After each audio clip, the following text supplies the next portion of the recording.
ආයුබෝවන් දුවේ පුතේ සුබ දවසක් වේවා. ඔන්න අදත් ඔයාලට සුපුරුදු විදිහට අපි අරගෙන එන්නේ දේව දිහාවෙන් ඇහෙන කතාවක්. ඒ කියන්නේ දේව වාසල පැත්තෙන් දේව මණ්ඩලයෙන් ඇහෙන කතාවක් ගැන තමයි දේව පුරාණයේ සඳහන් වෙච්ච කතාවක් තමයි අද අපි මේ කියන්න යන්නේ. පුතාලා දැනටමත් දන්නවා පුතේ අද අපි කතා කරන්න යන්නේ ගණ දෙවියන්ගේ. එහෙමත් නැත්නම් අපි ගම්වල අදහන අපි ගම්වල වන්දනාමාන කරන අපේ පුල්ලයාර් දෙවියන්ගේ උපතේ කතාව තමයි මේ කියන්න යන්නේ. ඔන්න පුතාලා තාම මේ channel එක subscribe කරපු නැති කෙනෙක් නම් channel එක subscribe කරලා මේ වගේ දේව කතා අහන්න දිගටම අපිත් එක්ක එකතු වෙන්න පුළුවන්. ඔන්න පුතේ දැන් අපි කියන්න යන්නේ ගණ දෙවියන්ගේ උපත ගැනනේ. මේ දේව මණ්ඩලය ගැන අපි ඉස්සෙල්ලා කතා කරලා ඉමු. මොකද ඒක මේ කතාවේ වැදගත් කොටසක් හින්දා. මේ වරම් දරුවෝ දන්න ඇති සමහර විට මේ ලෝකේ ඉන්න ප්‍රධාන පෙළේ දෙවිවරු 3 දෙනෙක් තමයි ඉන්නේ මේ ලෝකේ පැවැත්මට දායක වෙන. ඒ තමයි ත්‍රිමූර්තිය කියලා හඳුනන මහා බ්‍රහ්ම, ඒ වගේම තමයි ශිව, විෂ්ණු. ඉතින් මේ දෙවි 3 දෙනා තමයි මේ ලෝකේ පාලනය කරන්නේ. මහා බ්‍රහ්මයා ලෝකේ මවනවා. එතකොට විෂ්ණු දෙවියෝ ලෝකේ පාලනය කරනවා. ශිව දෙවියෝ ලෝකේ විනාශය ළඟා කරනවා. මේ විනාශය කියන්නේ ඉතින් නරක පැත්තනේ. මේ උනාට මේ තුන් ලෝකයට අධිග්‍රහිත විදිහට මේ ලෝකේ පාලනය කරන්නේ මේ නායකයා විදිහට කටයුතු කරන්නේ ශිව දෙවියෝ. මේ ශිව දෙවියන්ගේ බිසවක් තමයි පාර්වතී මෑණියෝ කියන්නේ. ශිව දෙවියොත් පාර්වතී මෑණියොත් හරිම ආදරෙන් ඔන්න කෛලාශ කූට පර්වතයේ පුතේ ජීවත් වෙනවා. ඉතින් ඔන්න ඔහොම ඉන්නකොට පුතේ ඔයාලා ශිව දෙවියෝ ගැන දැනගන්න ඕන. ශිව දෙවියෝ ටිකක් කාමාශහිත දෙවි කෙනෙක්. ඒ කියන්නේ ටිකක් කාම ශක්තියට කාමයට ටිකක් වැඩිපුර ලොල් දෙවි කෙනෙක් තමයි ශිව දෙවියෝ කියන්නේ. මොකද දරුඵල නැති අයට ඒ වගේම විවාහ ජීවිතයේ ප්‍රශ්න වලට එහෙම ශිවලිංගයේ වන්දනාමාන කරනවා කියලා පුතාලා අහලත් ඇති, පුතාලා වන්දනාමාන කරලත් ඇති. ඔන්න ඉතින් ඔය කතා මං කිව්වේ පුතාලට මේක ගැන පොඩි අදහසක් ගන්න. දැන් ශිව පාර්වතී මේ ජෝඩුව හරි ආදරෙන් ජීවත් වෙනකොට දවසක් ශිව දෙවියෝ යනවා වෙන වැඩකට. ඒ කියන්නේ කෛලාශ කූටයෙන් බැහැලා ශිව දෙවියෝ වෙන කටයුත්තක් සඳහා පිටත් වෙනවා. පාර්වතී මෑණියොන්ට මේ වෙලාවේදී අවශ්‍ය වෙනවා ටිකක් දියනාලා ශරීරය සැහැල්ලු කරගන්න. ඇයට ටිකක් නිදහසේ දිය කෙලින්න අවශ්‍ය වෙනවා. ඉතින් මේ වෙලාවේදී පාර්වතී මෑණියෝ දිය නාන්න යනකොට පාර්වතී මෑණියොන්ට හිතෙනවා සමහර විට මේ ශිව දෙවියෝ මුණ ගැහෙන්න ඊශ්වරයෝ එනවා. බ්‍රාහ්මණයෝ එනවා. ඒ වගේම තමයි ඉතින් තවත් දෙවිවරු එනවා ඉන්ද්‍ර දෙවියෝ ඇතුළු. ඉතින් මෑණියෝ මේ විදිහට වතුරේ බැහැලා නානකොට ඒක මේ පිටින් ශිව දෙවියෝ මුණ ගැහෙන්න එන කෙනෙක් දුටුවොත් ඒක ඇයට වෙන නිගාවක්. ඇය ඒ විදිහට දිය නානවා දැක්කොත් ඒක ඇයට වෙන ලැජ්ජාවක්. ඒ වගේ මේක චුට්ටක් ඇගේ චරිතයට ප්‍රශ්නයක් වෙයි කියන හින්දා මෑණියෝ චුට්ටක් නාන්න පසුබට වෙනවා. හැබැයි ඒ විතරක් නෙමෙයි තමන්ගේ සැමියා වුණා ශිව දෙවියෝ තමන්ගේ සැමියා වුණත් බැරි වෙලාවත් ශිව දෙවියෝ මේ වෙලාවේදීම ආවොත් තමන් වතුරේ බැහැලා ඒ විදිහට දිය කෙලිනවා. ශිව දෙවියෝ දැක්කොත් මොකද ශිව දෙවියන්ගේ මුලින් මම කිව්වනේ ශිව දෙවියෝ චුට්ටක් කාමාධික දෙවි කෙනෙක් කියලා. ඉතින් පාර්වතී මෑණියොන්ට දැන් නාන්න පොඩි ප්‍රශ්නයක් ඇවිත් තියෙන්නේ. ශිව දෙවියෝ ආවත් තමන් නානවා දැක්කොත් ඒකත් ප්‍රශ්න. මොකද මේක ඔයාලගේ තත්ත්වෙන් මනින්න එපා පුතේ. මොකද මේක දේව සභාවක වෙන කතාවක්. මොකද අපි අද කාලේ අපි තමන්ගේ ස්වාමියා බිරිඳකට නානවා වගේ දෙයක් නෙමෙයි මෙතනදී තියෙන්නේ. මේ දෙවිවරු. ඉතින් පුතේ දැන් මොකද කරන්න කියලා පාර්වතී මෑණියෝ කල්පනා කරලා පාර්වතී මෑණියෝගේ ඇඟේ ගාලා තිබුණු හඳුන් ටිකක් අරගෙන පාර්වතී මෑණියෝ ඇගේ තියෙන අදිෂ්ඨාන බලයෙන් ප්‍රාර්ථනාවකින් ඒ කහ වලින් දරුවෙක් උපද්දනවා. සාමාන්‍ය මදක් වැඩුණු දරුවෙක් උපද්දනවා එය දෙවියන් නොමැති වෙලාවක ශිව දෙවියනුත් දන්නේ නැතුව තමන්ගේ ශරීරයේ ගාලා තිබුණු කහ වලින්. ඉතින් මෑණියෝ මේ ඉපදුණු දරුවට ඒ කියන්නේ මේ චූටි බිලිඳෙක් නෙමෙයි උපදින්නේ. සාමාන්‍ය මධ්‍යස්ථ වයසක දරුවෙක්. ඒ දරුවට කියනවා පුතේ ඔයා මගේ පුතා. ඉතින් අම්මා දැන් නාගෙන එනකන් මේ කෛලාශ කූටේ තියෙන මේ Tamanගේ මාලිගාවේ දොරටුවේ ඉඳන් කිසිම කෙනෙකුට අම්මා නාන නිසා මේ ඇතුළට එන්න දෙන්නේ නැතුව ආරක්ෂා කරන්න. කිසිම කෙනෙකුට කිසිම විදිහකට එළියට එන්න දෙන්න එපා මේ ద్వාරය බිඳගෙන කියලා. ඉතින් මේ දරුවන් හා මෑණියනි කියලා මේ දොරටුව රැකගෙන ඉන්නවා පුතේ. ඒ වගේම තමයි මට කියන්න අමතක වුණා පාර්වති මෑණියෝ Taman මේ බිහි කරපු දරුවට දාපු නම තමයි ගණේෂා. ඊට පස්සේ ඔන්න මේ දරුවා මොකද කරන්නේ Tamanගේ අම්මා නාලා එනකන් මේ තියෙන ద్వාරය රැකගෙන ආරක්ෂා කරගෙන ඉන්නවා. මේ ඉපදිලා තියෙන පාර්වති මෑණියන්ගේ දරුවෙක් ඒ නිසා මොහොත් හොඳට බල සම්පන්න දරුවෙක්. ඉතින් දැන් ඔහු මේ විදිහට අම්මා නාලි ඉවර වෙනකන් රැකගෙන ඉන්නකොට ශිව දෙවියෝ අර මුලින් කටයුත්තකට ගියා කිව්වනේ. ඉතින් මේ කටයුත්ත ඉවර කරලා ශිව දෙවියෝ එනවා Tamanගේ මාලිගාවට. ඒ එනකොට ශිව දෙවියෝ ඈත තියාම දකිනවා පිරිමි දරුවෙක් ඔන්න Tamanගේ මැදුරේ ద్వාරය ළඟ රැකගෙන ඉන්නවා. ශිව දෙවියෝ මේක වැඩි හිතන්නේ නැහැ මොකද Taman මුණ ගැහෙන්න ආව කෙනෙක් ඒ කෙනෙක්ගේ දරුවෙක් එහෙම වෙන්නේ නැති කියාගෙන ශිව දෙවියෝ ඒ තැන පහු කරලා යන්න හදනකොට ශිව දෙවියෝ දකිනවා පාර්වති මෑණියෝ දිය නානවා. ඉතින් මේ වෙලාවේදී ශිව දෙවියොන්ට හිතෙනවා මේ දරුවා කවුද කියන එක දැන් උන ශිව දෙවියොන්ට ප්‍රශ්නයක් වෙනවා. ඉතින් දැන් ශිව දෙවියෝ යනවා පාර්වති මෑණියෝ මුණ ගැහෙන්න. ඒ පාර්වති මෑණියෝ දිය නාන තැනට.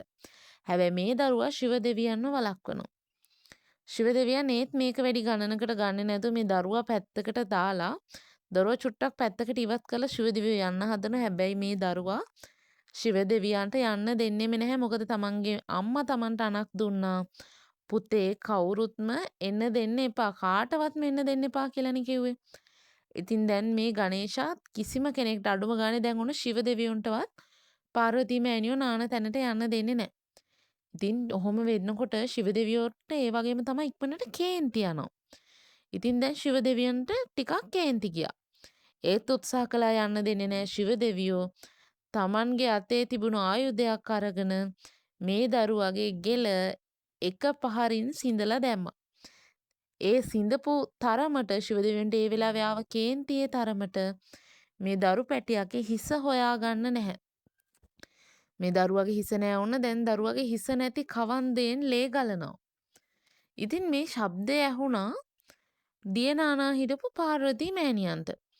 පාර්වතී මෑණියෝ ඉක්මනට ආවා මොකද්ද මෙතන වෙන කලබලේ බලන්න. එතකොට පාර්වතී මෑණියෝ දැක්කා Tamanගේ දරුවගේ ගෙල Tamanගේ ස්වාමි පුරුෂයා වෙච්ච ශිව දෙවියෝ විසින් සිඳලා දාලා දරු පැටියව මෙන්න මරා දාලා කියලා. දැන් මේක මෑණියන්ට දරා ගන්න බෑ. පාර්වතී මෑණියන් කොච්චර අහිංසක කෙනෙක් වුණත් කොච්චර කරුණාබර කෙනෙක් වුණත් Tamanගේ දරුවට වෙච්ච අපරාධයට අම්මික් විදිහට මෑණියන්ට ඒක දරා ගන්න බැරි වුණා. ඔන්න මේ වෙලාවේදී එකපාරම මෑණියන්ගේ ශරීරයේ වර්ණය කළු පැහැයට හැරීගෙන ආවා. දැන් ශිව දෙවියෝ මේක බලාගෙන ඉන්නේ. දැන් උපරිම කේන්තියෙන් ඉන්න පාර්වතී මෑණියෝ එකපාරම කාලි මාතාව බවට පරිවර්තනය වුණා. ශිව දෙවියෝ දන්නවා කාලි මාතාව මේ විදිහට වුණාම පාර්වතී මෑණියෝ කාලි මාතාව බවට හැර වුණාම ඇයව මෙල්ල කරන්න බෑ. ශිව දෙවියන්ට පවා මෙල්ල කරන්න අපහසුයි. කාලි මෑණියෝ මෙල්ල කරන්න බැහැ නෙමෙයි. මෙල්ල කරන්න අපහසුයි. ඔයාලා දන්නවා කාලි මෑණියෝ මෙල්ල කරන්න ශිව දෙවියෝ කාලි මෑණියන්ගේ පාමුල නිදා ගන්න ඕන. එතකොට කාලි මෑණියෝ ශිව දෙවියන්ගේ උදරය පාගලා දිව එළියට දාලා ඒ විදිහට තමයි තරහ පිට කරගෙන කාලි මෑණි ස්වරූපයෙන් ඉවත් වෙන්නේ. ඉතින් ඒ තරමට ඔන්න දැන් කාලි මෑණියෝන්ට තරහ ගිහින් ඉන්නේ තමන්ගේ දරුවා ඝාතනය කරපු එකට. ශිව දෙවියෝ ඉතින් මේකට මොකද කරන්න කී ඉන්නකොට මහා බ්‍රහ්මයා මේක දැකලා මෙතනට ඇවිත් ශිව දෙවියොත් මහා බ්‍රහ්මයාත් එකතු වෙලා ඉක්මනට එතන වනයේකට ගිහින් ඒ වනයේ හිටපු අලි පැටියෙකුගේ හිසක් ගලවන්න ඇවිල්ලා මේ දරු පැටියාගේ හිසසුන් කවන්දේ තියලා මහා බ්‍රහ්මයාගේ තිබුණු ශක්තියෙන් මේ දරු පැටියාට ආයේ ප්‍රාණය ලබා දුන්නා. ගණේශයාට ආයේ ප්‍රාණය ලබා දුන්නා. ඉතින් මෙතනින් පස්සේ පුතේ මොකද උනේ දන්නවද? කාලි මෑණියෝ ආයෙත් Tamanගේ සුපුරුදු පාර්වතී රූපයට හැරුණා. මොකද Tamanගේ දරුවට යළිත් ප්‍රාණය ලැබුණු හින්දා Tamanට ආයෙත් Tamanගේ දරුවා ගණේශාව ලැබුණු හින්දා. ඊට පස්සේ තමයි කාලි මෑණියෝ වෙච්ච ඒ පාර්වති මෑණියෝ ශිව දෙවියන්ට කියන්නේ ඇය තමයි මේ අපූර්ව නිර්මාණය කළේ මේ අපූර්ව දරුවා නිර්මාණය කරේ කියලා. ඉතින් ඔන්න ওই විදිහට තමයි අපි අදහන පුල්ලයාර් දෙවියන් මේ ලෝකෙට බිහි වුණේ වගේම පුල්ලයාර් දෙවියන්ගේ හිස පුංචි ඇත් පැටිවෙක්ගේ හිසක් විදිහට පරිවර්තනය වුණේ කියන එක ඔන්න ඔය විදිහට තමයි වුණේ. ඒ වගේම ඔයාලා හොඳටම දැකලා ඇති මේ පුල්ලයාර් දෙවියන්ගේ ඝන දෙවියන්ගේ පිළිමවල මේ ඝන දෙවියන්ගේ එක් තියෙන දලයක් කැඩිලායි තියෙන්නේ. ඒකටත් එක එක කතා ඔන්න දේව පුරාණවල ලියවිලා තියෙනවා. ඒ කතා අපි වෙන දවසක අරගෙන එන්නම්.